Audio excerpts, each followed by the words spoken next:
Good day, and thank you for joining us at the University of the Southern Caribbean School of Business and Entrepreneurship. As we begin our session, let us bow for a short word. Eternal Father and our God, we thank you for your continued blessings to us all.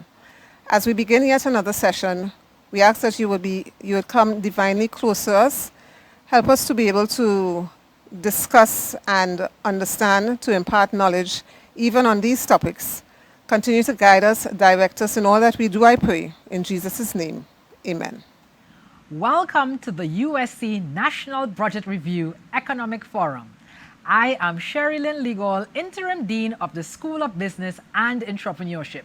You are about to view the faculty of the Economic Society weigh in on specific aspects of the Trinidad and Tobago Budget 2022.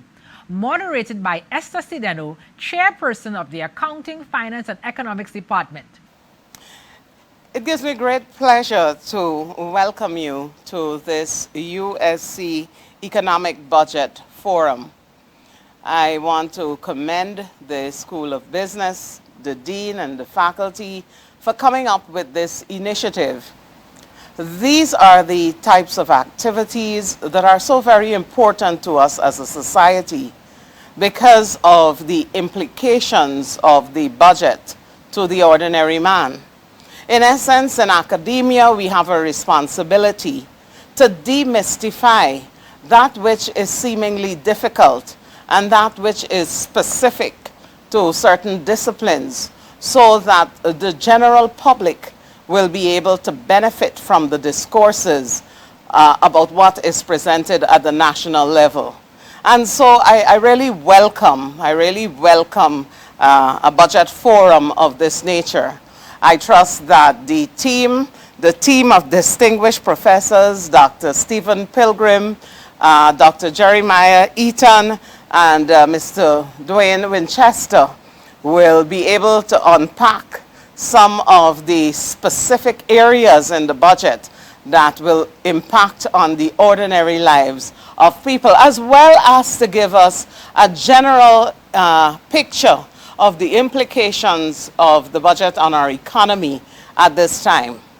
This debate is timely, it's relevant, it's important, and I hope that we'll have many such debates or fora, discussions coming out of this.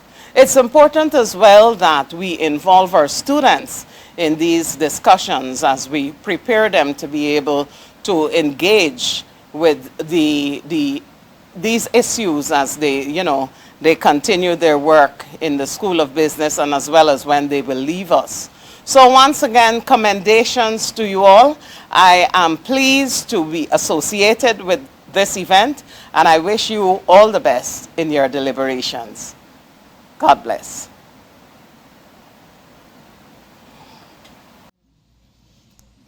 We are so glad that you could join us today as USC responds to the 2022 budget that was recently presented by the Minister of Finance. Today we have three of our economists from the School of Business joining us. We have Dr. Stephen Pilgrim. Thank you. We have Dr. Jeremiah Eaton. And we have Mr. Dwayne Winchester. They will be sharing their perspective on the budget. Feel free to join us by putting in your comments on the chat. We'll start off, gentlemen. Welcome. With the first question being, what is your overall impression of the budget? Dr. Pilgrim. Okay, thank you. Thank you for the question. The overall impression of the budget.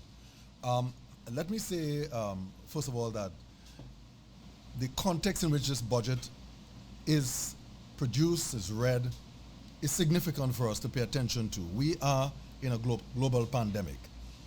In my generation, first time ever, yes, and in many of our generations. And so, in the middle of the pandemic, to have a budget like this is important. So my answer as to what I think about the budget has to be within the context of where we are in terms of our position in the world. So I'm saying in the world right now, we are in a pandemic, which has the ricochet effect of the economy being depressed. People have lost jobs, and so on. So what we're looking for in the budget really was one that would at least help to bring some kind of ease for those who have been affected negatively by the pandemic. And I noticed that the theme of the budget was resilience in the face of global pandemic. I think that that is the right direction, the right approach, the right orientation of the budget to look to ease the sufferings, quote unquote, or the difficulties or challenges faced by majority, but particularly those who are the more vulnerable in society. How it goes about doing that, we'll discuss if that's the best way forward. But overall, the budget is going in the right direction, right orientation, because of the times in which we are. Thank you. You're welcome. Dr. Eaton, what is your perspective? Yeah, Ms. Ideno, thanks for the same question. My impression is that the minds behind the budget have done a good job, because given the environment that we are in presently, the whole world is going through the grind, and we actually probably would have expected a more stifling budget, but the government has been able to put up a budget that would hopefully pull the economy and put it on the railroad to recovery, because the economy as a whole globally is going through a difficult time.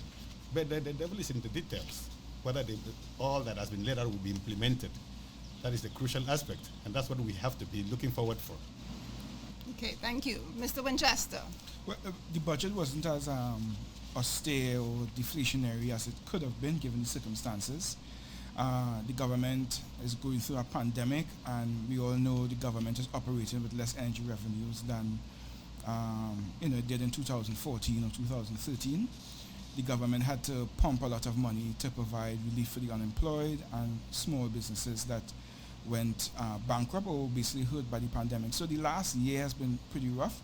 Natural gas production was down, but with the budget, they plan to raise revenue by 2 billion from 50 to 52, expenditure by 2 billion from 50 to 52 billion, and the revenue from 37 to 43 billion. And this will be based on better tax collections from the BIR and from the energy sector. Natural gas production is expected to increase next year, and energy prices are very buoyant. And the economy is coming out of a lockdown, the world economy is rebounding, so I guess all these factors put together, the Minister of Finance didn't give us a very tight budget or make any sort of drastic cuts. Plus, we're not in the era of austerity anymore. Austerity isn't in style anymore. So it was a fair budget given the circumstances. Thank you. Well, as you mentioned, Mr. Winchester, the economy is affected significantly by COVID-19. Dr. Pilgrim, I would like you to find out from you your perspective on how far or what did the government put in the budget to stimulate the economy of Trinidad and Tobago? All right. Important question. You're asking about stimulating the economy. To stimulate an economy, a government has to try to inject some sort of life into spending, consumer spending, to get consumers back out to work. So people, when you work, you get an income, and that income you use to buy goods and services, and that pays people's salaries, and the whole circular flow of income, basic economics 101. Yes? That's what we were trying to do, but we use certain sectors that are more resilient, are much more able to respond to some kind of stimulus in order to generate that kind of output. And so we use consumer spending, we use investment from overseas, foreign direct investment and so on. If we could get investors to come in and spend some money. Of course, the government spoke about private-public partnerships as a way of generating output as well, with government spending and foreign spending. And then, of course, we know that government has put a lot of money into, well, in the past it is government who is the biggest employer in the country, generally speaking. And so their spending will be to provide jobs and so on. But I want to say that you asked me how well has the government done in terms of stimulating the economy using this budget. There are some questions that I have as an economist that perhaps might only be answered over time. For example, I expected agriculture to get more than the 2.4% of the budget that it got. Yes? I expected it more because if you're talking about generating and stimulating the economy, you have to think about your factors of production, your land, labor, capital. How could I best utilize these in order to get an output? And agriculture would have been important, a key. I saw education getting 13%. Education, of course, being the sector that we work in, we are educators here. But I really thought that we would have had a little bit more as to what exactly we're doing in this sector to drive the economic product. What am I saying? We sell education. We sell knowledge here by bringing students from all over the world and so on. We sell, that's what we do. We export knowledge. And that is a significant part of our Human Development Index going forward, which will drive the human capital needed for productivity.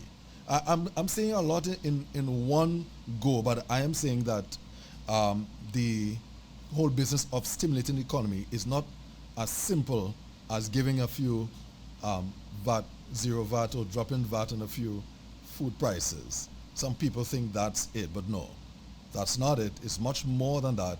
It's about identifying sectors of the economy that are able to drive economic output up, and predominantly through export orientation rather than import orientation.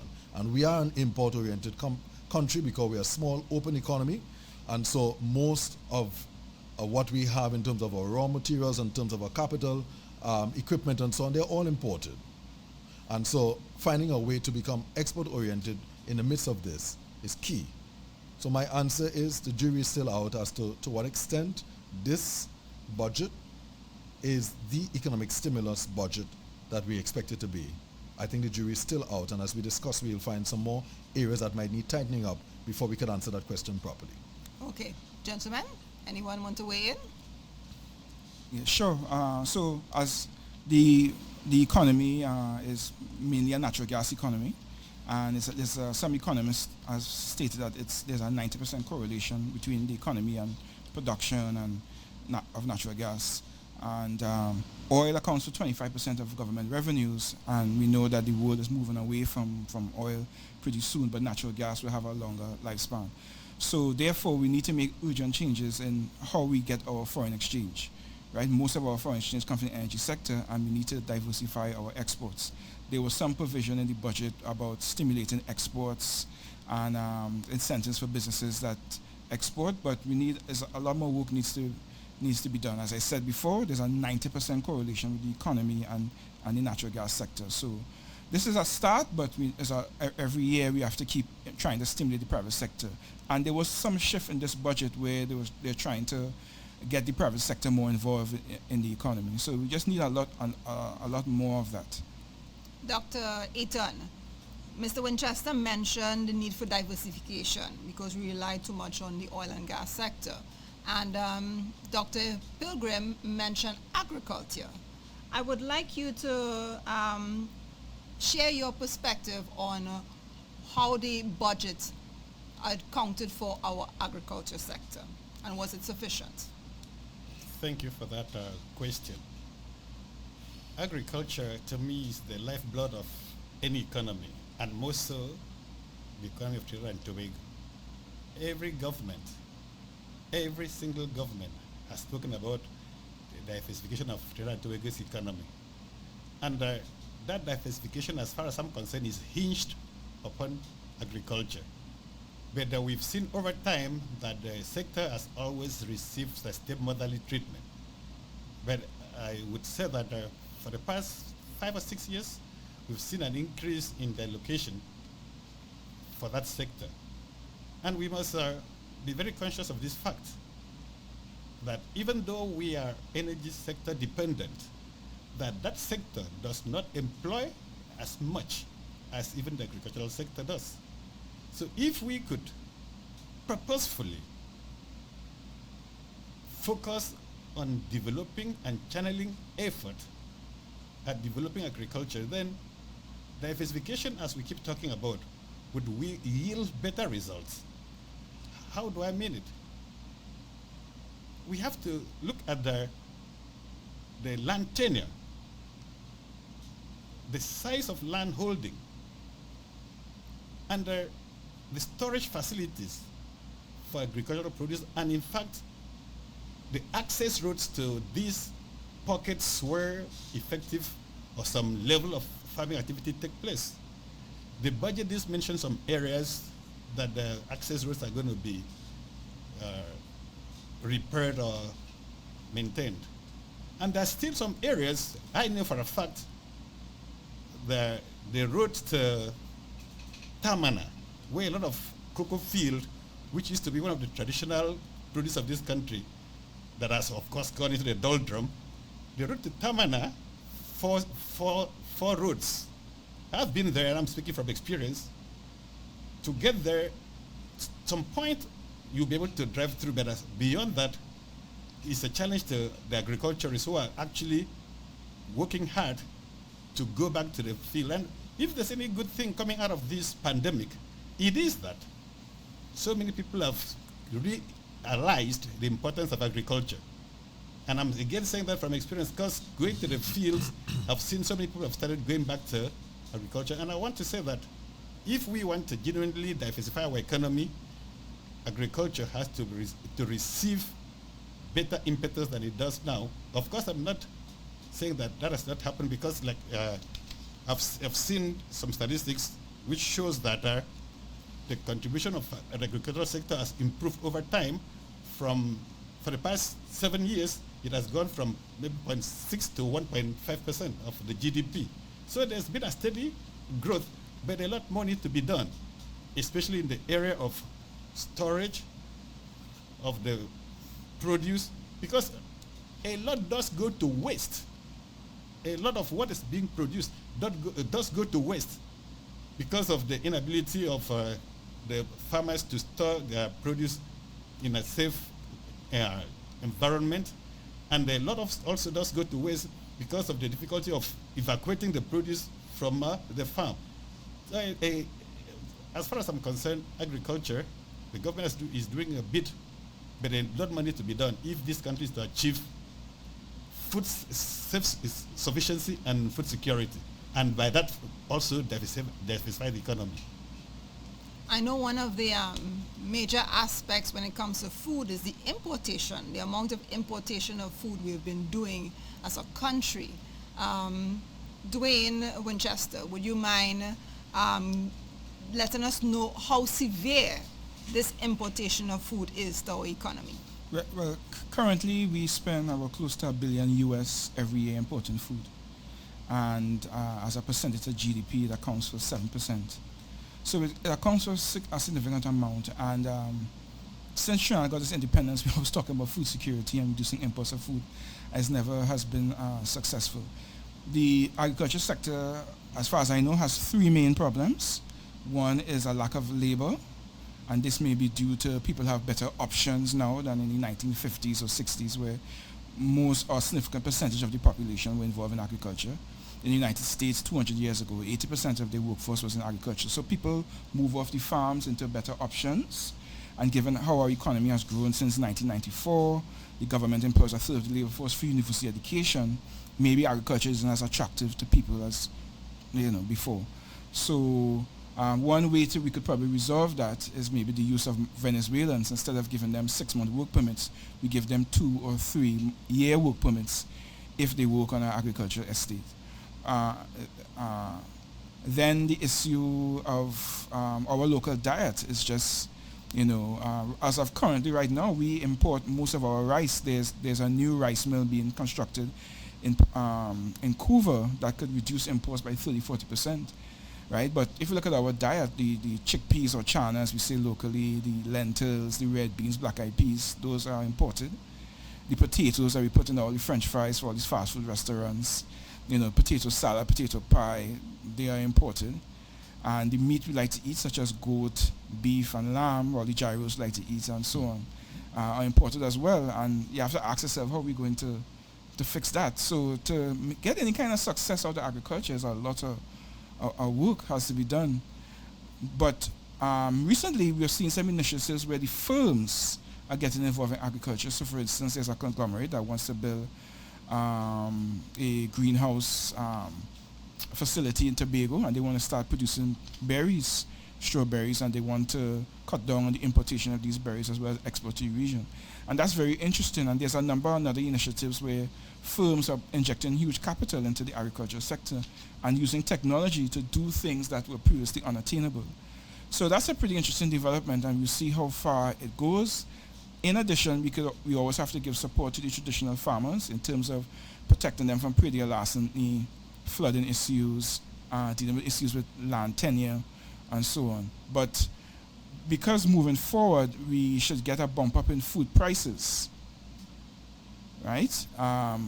We need to have a wider discussion about agriculture at this moment. Yeah. I would just wanted to jump in here, if I may, and say that it would be, I think, a prudent thing for the government to consider linking their money, their allocations, to productivity per sector. One of the challenges we have had is that we have been kind of just throwing money after sectors, and we're not seeing the level of productivity, labor productivity in the sector. So in essence, we're not really getting your return on your investment, quote unquote. I know this is an arguable point, but for those who have been looking at it, it would make sense for the government to identify if we are going to go after agriculture as the stimulus sector for economic growth, or one of the key ones. And if we say yes to that, then we need to put some more measures in place. First of all, to measure the productivity, labor productivity, to make sure that we have some metric that will determine if we are achieving the goals that we're setting for ourselves. So we don't just throw money after it. We throw money after that which is working. Now, Mr. Winchester just talked about the private sector organizations that are working with the berries. I know what he's talking about. That's a good initiative, but that's a private sector one, and of course that may work well on a smallish pilot level, but the way that really benefits us more is if we could take that as a pilot and begin to ramp it up to scale and more people get involved. However, just bear in mind that technology is what drives these types of agricultural initiatives. Technology, not labor.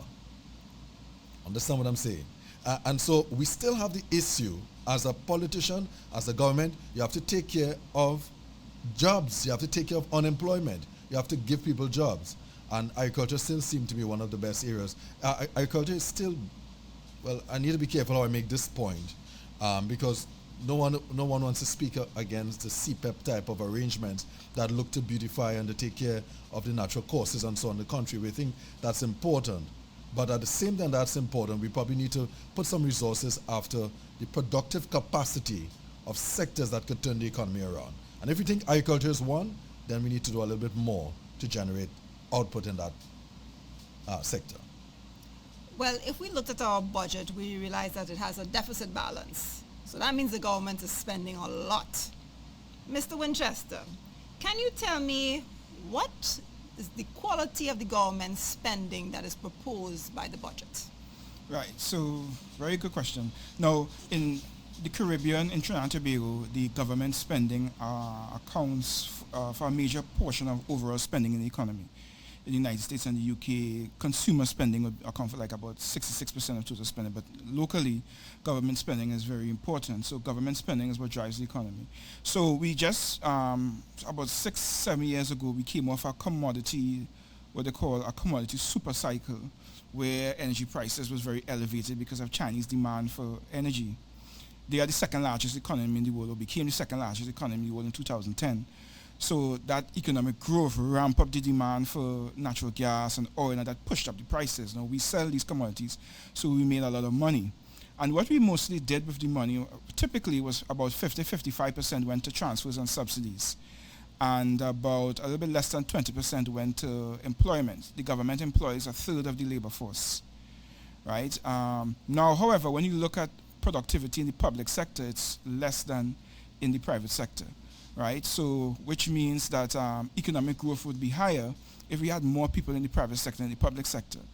And what we really need to grow the economy is have people making ships like the dry docking facility they propose, right? Or producing goods for exports like cars, or not necessarily China necessarily, but like what South Korea and Japan do, where they make cell phones, they make cars and so on. What we need to do is use our human resources to make high quality goods and services to export, because remember, the world is moving away from non-renewable energy to renewable energy. But we stuff a bunch of people in the public sector to produce these artificially low unemployment numbers.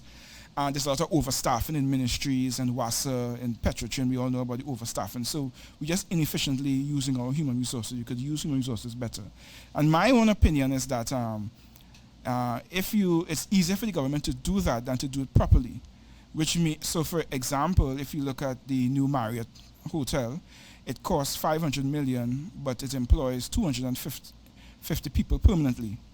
The Nutrimix state-of-the-art hatching facility, it costs 50 million, but it employs 40 people permanently. The water park in Shagarama is 500 million, 400 people permanently. So when you just do a better math off of that sample, it costs at least $1 million to create permanent jobs. So if the government is supposed to create proper jobs, people have to spend a lot of money, which means they'll have less money to splurge on subsidies.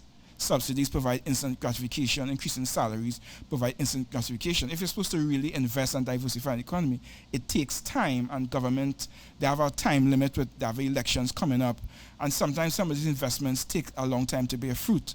So, example, we made a decision to get into liquefied natural gas in the early 90s. Contracts were signed mid-90s. The first shipment of natural gas was May 99, and we really made money from it in 2000. So if you're doing things properly, like investments, so how you and a household may invest in your children's education, to really see the benefits from it, it takes a while. So it seems that what the government has done is just stuff everybody in the public sector with temporary revenues, just some sort of appeasement, right? So in terms of transfers and subsidies, which account for 50% of government spending, a lot of these subsidies were untargeted. So, for instance, we've just given everyone gate, right? Now we wise up and we have a means test. The fuel subsidy, we spent 25 billion in 16 years on the fuel subsidy. According to the IMF and the ministry, it mainly benefits the rich, not the poor. According to the IMF, 40% of fuel subsidies go to the richest 20%. And the poorest 20% only receive 7%. That benefits high-income groups, not low-income groups, disproportionately. We have a water subsidy. The Minister of Finance said his water bill is $300 a quarter. I don't think people above a certain income category should pay that low for water, or my tax dollars should be subsidizing their water to that extent. I'd rather use the money to fix potholes in Barapore, right? Or fix water pipelines so people get water 24/7, or put more police in the streets, or better public health, right? So we shouldn't be splurging limited resources on people who don't need the support. The income's already high. You don't need an extremely low price as well. And in terms of transfers and subsidies, we have a lot of inefficient state-owned enterprises because of the autocratic way we appoint people to state boards, and there's no transparency. We have 50 state-owned enterprises that are majority owned by the government, and the remainder minority or indirectly owned. And I think it's about 7 of them have up-to-date financial statements. And so there's no transparency, there's no accountability. It's only when we have no money we get the details how inefficient Petrotrin is, or WASA has 600 million in unreported liabilities and 3,000 unpaid workers that could be unaccounted for. It's your tax dollars and mine paying for that, so it's just money just wasting. And if you look at our capital expenditures for last year, it was only like 6%. So we didn't use resources to diversify the economy. We used temporary revenues to permanent expenditures like subsidies and wages. Now we can't afford it. We do not want to make drastic cuts because there's a previous government in the 80s that did that, and it didn't turn out nice for them. So the approach, and austerity isn't in style anymore, so the approach we're taking is to just borrow to prop up these expenditures and hope, energy production and energy prices rebound. So I think we sort of created this mess we're in, and it's going to take a while to fix it. And if I may just piggyback off what Mr. Winchester just said, he brought up some interesting points that I think I would like to just underscore. One of them is the business of transparency and accountability. That came out a lot in what you just said. But that's the problem we have with the proposal for the private-public partnership. You see, it's a great idea for private-public partnership to be able to come together to generate business and generate output for the country. But the business of transparency and accountability will raise its head again. In our countries, our small island developing states like Trinidad and Tobago, we find that the problem of nepotism and all the other isms creep very often into the decision making that has nothing to do with productivity and nothing to do with who is the best person for the job and so on. So I'm saying, in following on from what Mr. Winchester said, I agree. Transparency is key. And even some of the initiatives that have been put in the budget, transparency, accountability need to be put in place, or else the PPP will not work, meaning the private-public partnership will not work. It will not work if we do not put in place the proper systems to make sure that it does work and we don't fall back into inefficiency and inefficient allocation and so on. Secondly, I want to just highlight another point, and perhaps Mr. Winchester wasn't saying that, but I want to make the point. You see these 5-year cycles that we have, 5 and 4 year cycles politically, that is the bane of productivity in this country. That's the bane of economic growth. Because what tends to happen is that all we do is produce enough to keep us going for the next election cycle. Huh? And then if we don't succeed at the next election cycle, the next party that comes in, make sure to undo that which we have started.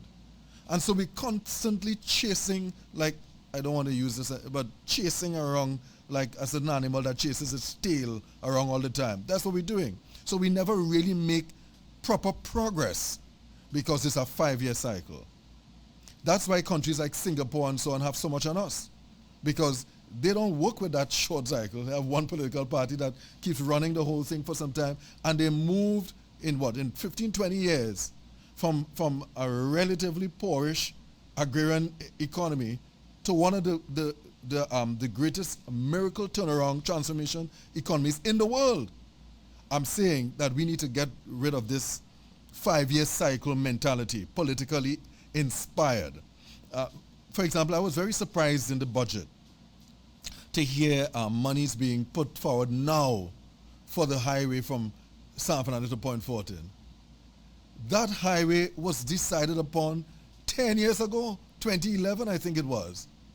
And so I'm surprised that now we're making adjustments and allocations for it. It's something that should have happened before. I'm not blaming the minister, but I'm just saying that as a politically charged country, we need to do better than just only putting 5-year blocks, 3 to 5 year blocks into our planning.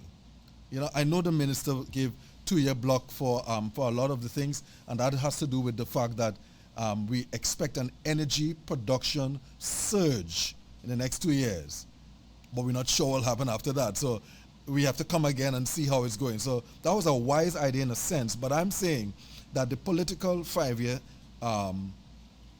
cycle is crippling our economy, not just politically, but economically. If I could add to that. If you look at the year 2013-2014, that was the highest revenue in the history of the country, 58 billion. Guess what we spent? We spent 62.8 billion. Yeah, we spend more. Even though it was the highest revenue history, we spend more. And in the following year, revenues was 57 billion. We spent 59 billion. So that means we're not saving. And when you look at what the expenditures were, it was mostly transfers and subsidies. You didn't see new factories, new industrial estates being built. We just splurge, give transfers to inefficient firms and subsidies to people who don't need it. And there was a salary increase in 2013. That's all fine, but what happens when your temporary revenues go down? Because remember, it's 2014, 2015 is when the commodity super cycle was over, meaning energy prices just tanked. Mm-hmm. And you remember 2015, we had an election. So we had this boom in revenue and we just splurged it. Right. But now we're paying the price for that. It's like we had a party and now we're going through the hangover. Mm-hmm. We didn't save enough, we didn't invest enough. Just to compare the 1970s and 1980, we had 40 times the oil revenue compared to 1970. Wow. But at least we built Point Lucia's industrial estate. We got into ammonia, we got into methanol, which we are benefiting from now. But you didn't really see that, recently. We just spending money like drunken sailors. And now we have to sober up and be a bit more rational in spending. And as far as democracies are concerned, yes, like China, China is the fastest growing economy in the world, and they are the second largest economy in the world. They were 1 billion poor people in the 1970s, and India was richer than China in the 1970s, and now they have an economy 5 times the size of India. India is a democracy, and China isn't; it's a autocracy. So we have to, and in Panama, for example, if a government engaged in a particular line of action, a particular spending program, in their constitution, a new political party cannot overturn that project or stop it, which occurs in our system. So we need to do some tinkering to try to get better performance from our incumbents. And I want to say, before Dr. Eaton comes in, I just want to say that I personally think that we need to do a lot more than just some tinkering. Listen to what I'm saying. Tourism. Tourism is supposed to be an income earner for Tobago. Let's just say Tobago. I know it's Trinidad and Tobago. So for our Twin Island state. But just like so many other tourism destinations in the Caribbean small island states, we are seeing a lot of tourism numbers coming in, but a lot of the money not staying. So that's why I said it's more than tinkering. We need to do a little bit more, some sort of economic transformation modeling as to how to not only attract funds, but to keep. So for example, a lot of the groups come in with, packages that they already paid a company. So when they come into a country, come into Dominica, for example, they're going in prescribed, already paid for, agreed transport. They go to certain places, and they bypass all the people who are standing waiting for a trickle down. That's not good enough. And if you read the information and the statistics on tourism, you see that the absorption rate is very low. So I'm saying it's we talk about the macro policies, but at the micro level we have some challenges as well. And another one would be the utilities that Mr. Winchester spoke about before. It sounds all well and good to say, yes, we're going to reduce or remove the utility subsidies. But essentially, who is going to get hurt? Not the person he spoke about just now at the top echelon. That's not hurting. The people get hurt are the ones on the bottom. So they have lost a fuel subsidy, so it's more expensive for them to drive a little car, to work, to look for work. They've lost the water subsidy, and they're not even getting water. They have lost electricity subsidy, so it's more expensive. And the flip side of that is that they now get a few basic goods without VAT. I don't know that it balances well. The arithmetic doesn't seem to add up well enough. So I'm saying it's a little bit more than tinkering. It's about economic transformation from the inside out, from the bottom up, and from the top down. It's more than macro, it's micro as well. I wanted to add but my observation is that the temperature is kind of heated in the discussions. So that we are even suggesting a little bit of tinkering of the political system. The bottom line as far as I'm concerned is that it is not so very much to do with the political system as the continuity in policy. Okay.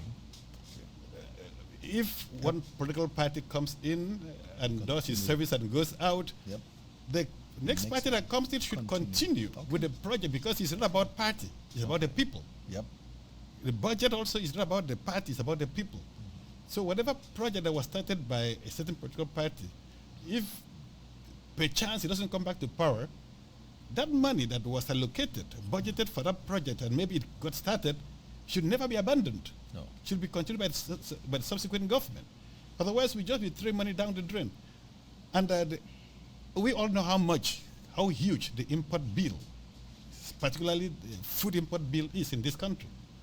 And we speak time and again about diversifying the economy. And we have not matched our words with actions. Because if it is that we were to match our words with action with every budgetary allocation that is made, then by now the economy should have, the agricultural sector in particular, should have been self-sustaining it's not sufficient for the country to export crude oil or energy and allocate huge amount to import food. This country should be in a position to produce sufficient food for its self-sustenance and drastically cut down on food imports. But we've developed very high taste for imported food, such that the local food doesn't seem to be very appealing or appetizing. We have seasonal fruits here. If you look around, you see the amount of mangoes, for example, that go west. They could be used, processed, and even exported. But we prefer the shiny ones in the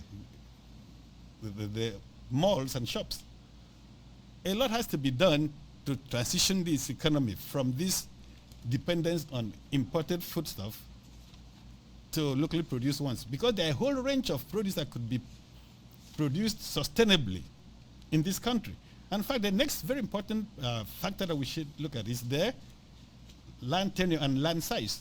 Because the question be asked, how much land is effectively necessary to do productive farming? Because from my experience and observation, the land sizes are not big enough to actually sustain the level of agriculture that this country needs to transition from food importation. And the next very important point is that we have to move away from this manual farming. We need to inject some level of mechanization if we are to expect high return from agriculture. So far, we've relegated farming and agriculture to the old people. And if that be the case, then we keep wallowing and swimming in the shallow waters. We need to inject some more fund into agriculture and bring some level of mechanization.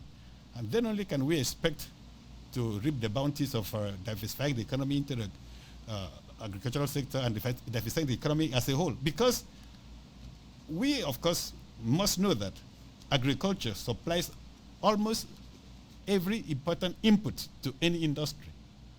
So if that be so, if we get the agricultural sector working, we will directly or indirectly get the industrial and manufacturing sector working. Because a lot of money is being expended on importing inputs which could actually be produced locally. And there are some local produce that could actually be processed for export. But until that is done, we'll still budget a big tranche of money to import food when we could do better by investing heavily in agriculture and generating employment, because as we all know, agriculture does employ more labor than even the energy sector. So there's need, very important call for us to give more attention than we are presently to the agricultural sector. Of course, I must say that the government has been stepping up in its investment or allocation to the agricultural sector, but a lot more still needs to be done. And after planning this, the next stage is the implementation. We have to ensure that whatever we've planned are actually executed, and we step it up from there. Thank you, gentlemen. As we wrap it up, I want to give each of you about 30 seconds to a minute to share your final thoughts on the budget. Let's start with Dr. Pilgrim. Okay, sure. My final thoughts have to do with the way forward. I see the way forward as focusing on export orientation. We do have a limited capital stock in this country, so it's about attracting capital stock through foreign investment and so on in order to generate the kind of export-oriented sectors that are important. I see the importance also of having labor productivity tied to sectors that have, funding tied to sectors that have shown labor productivity towards reaching certain metrics, certain standards, and so on.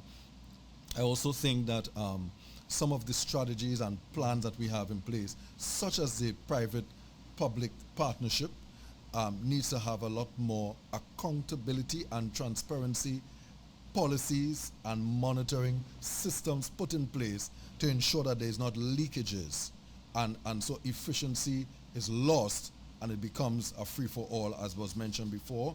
And finally, I think that, again, just to fall back on the agriculture sector, I think that if we were to come up with a proper human capital development plan, we will know how much of that to put into technology in agriculture, how much to put into housing, how much to put into tourism. It calls for a different mindset from the top down. And just bearing in mind that we at the University of the Southern Caribbean and the other universities, we are in the business of exporting human capital. That's how we make foreign exchange for the country. We sell knowledge and education, learning, and so on. And perhaps a bit more should be put into thinking, how could we harness the export potential of our universities and our education sector in terms of human capital export? Thank you. Dr. Eaton? Yeah. My very brief statement as regards the budget is that the budget has been well thought out, given the circumstances that we are in, and the reduction in VAT in particular has been a good one, but for me I think it's a short-term measure. I think it's a very short-term measure. The government will do well to work out a system where the economy could be self-renewing, if I can say that. And I always go back to agriculture, that if the economy or the government of the country is able to give sufficient attention to agriculture, of course, alongside other important sectors, then we will be on the road to recovery. Because presently, most countries are in the woods, but the budget has been well conceived, but a lot of money is to be done to generate the kind of life that the people are looking forward to, because the budget is what gives the direction to what the people should expect. So for me, the budget has been good, but the meat will be in the implementation. And Mr. Winchester? Yes, thanks. So moving forward, we have a number of issues to deal with. The optimism is based on higher natural gas production in 2000, going from 2.6 billion cubic feet to 3.3 and then to 3.6 in 2024. However, what's going to drive the economy moving forward? So the economy may get a bounce for the next 2 years. The Minister of Finance did project growth, for this year and the following year. But what's going to happen afterwards? The economy is going to begin to stall out eventually. And then we have to also be concerned about inflation moving forward. The IMF this morning is supposed to come out a report where they are going to undercut their growth estimates for this year. In April, it was 6%, now they want to cut it. And even Goldman Sachs yesterday said they're going to cut growth forecast for the United States.